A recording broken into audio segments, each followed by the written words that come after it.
Just how good can we expect the Vikings offense to be next season? That's what we're going to talk about today. Last year, 2022, they had the 7th ranked offense in the league, 6th in passing, 8th in scoring at 25 points per game. Now, what they have going for them next year, 2023, Minnesota, they upgraded the wide receiver 2 spot, drafting Jordan Addison. And to start the year, defenses, they are going to bracket Justin Jefferson, which means that Addison, he's going to get that work early and often. And as long as he produces, he's going to force the defense to spread out. Oh, what's that? We can't just double team Jimmy Butler. We have to worry about Caleb Martin as well. Cool. Secondly, instead of waiting on a midseason trade, you'll have TJ Hawkinson from the jump.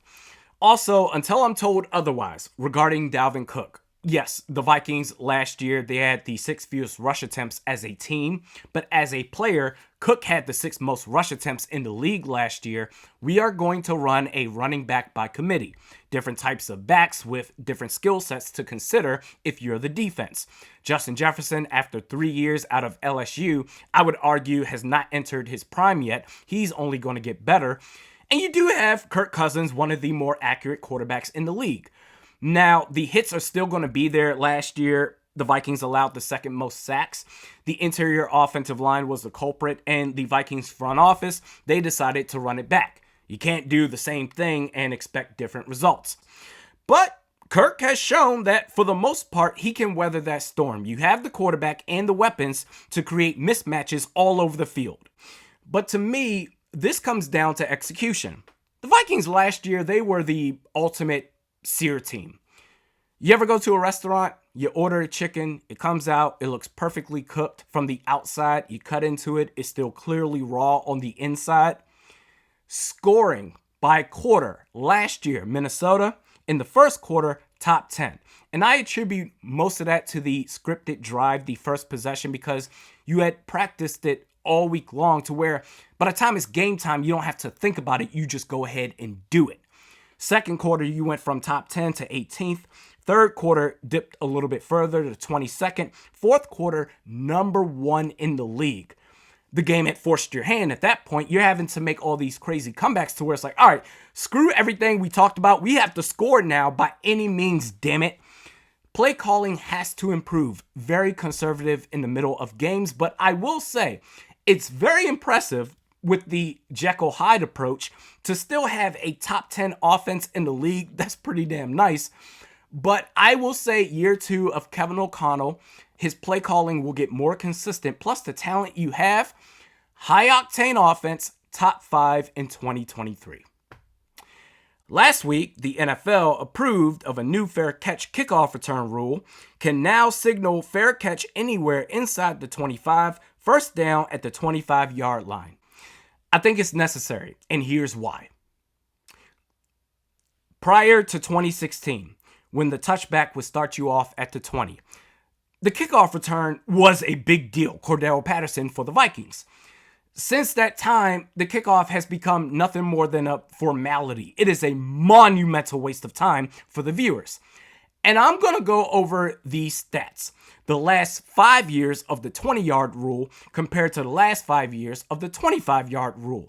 And we're talking about the team leading kickoff returners by average. The best teams in the league that year returning the kickoff. So we'll start with the last 5 years of the 20-yard rule. 2015, an average of 28.3 yards per return, differential of 8.3 the year before that. Also a differential of 8.3 the year before that. 10 yards before that, 7.3. 2011, 7.2. The last 5 years of the 25-yard rule. 2022, a differential of 2.8. 2021, 2.4 before that. 2.6 before that. 1.6 yards. And then you had an anomaly year by the Tennessee Titans, an average of 32 yards per return, differential of 7. That's not going to happen again. Before you had a good returner, you could basically cut off a whole set of downs for your offense. That's very valuable. But in today's league now, even with a good returner, you're barely getting past where you would have set up anyway. The kickoff in football is dead. I'm in favor of the new rule, which I do feel bad for Kane Nwangu because especially after the re-signing of Alexander Mattison, you have Ty Chandler. They just drafted Dwayne McBride. I like Kane Nwangu as a running back. I thought he was very patient, letting his block set up before he made his move at Iowa State. But it seems like the team views him as a return man only. So because of that, I have a hard time believing that he's going to make the 53-man roster. Comments time. Doug Spry says, Scene and Booth are both busts. Quote me on it. Calling players busts after their rookie year is wild. That's a bold move right there. You got to give them at least 2 or 3 years before you can put them in that category, which is why, sidetrack here just a little bit, which is why I believe Justin Jefferson hasn't even entered his prime. He has played only 3 years in the National Football League. And that's where you can make that definitive statement for most players to say, okay, they're good or they're not. 3 years out of LSU, Justin Jefferson is the best receiver in the league. That's crazy. But Scene and Booth bust? Come on, give him at least another 2 years. Frank North says, should Randy be more realistic? No, the second worst defense in the league last year should not trade their best defensive lineman. Be real. Okay, yeah. Hunter is our best defensive lineman. And what were the results of the defense overall last year with Hunter on the roster, active and playing? As you mentioned, Frank North, second worst in the league. So even if they do trade him, hypothetically speaking, what? Oh my God, this is horrible. The worst thing you could ever do. How could you allow this to happen? What, you go from the second worst to the absolute worst? Is there any difference besides the statistical argument? Is there any difference between the 31st and 32nd ranked defenses? No, they're both god-awful. By the way, this defense, what you're trying to build it up to, is going to take time. And Danielle Hunter is not getting any younger. He's only getting older. That window is going to shut very, very soon. Why not get assets in return to help build up this defense far past what you're going to get out of Danielle Hunter in the next couple of years? That's just my opinion. We can agree to disagree.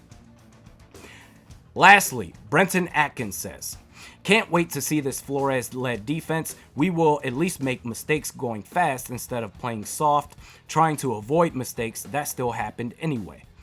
Amen, Brenton. Make plays instead of being just sitting ducks. And I think Brian Flores will give the quarterbacks different looks that will somewhat bring them back down to earth compared to last year's defense. They'll still make mistakes, as you mentioned, but they're not going to have mercy on whatever the offense wants to do. Compared to last year, the reason why every quarterback looked good against the Vikings defense is because the Vikings defense was the equivalent of a quarterback's pro day. There was literally no difference in terms of impact. There was no difference between broomsticks / oxygen and the Vikings defensive personnel trying to execute plays. I believe that is no longer the case in 2023 and beyond.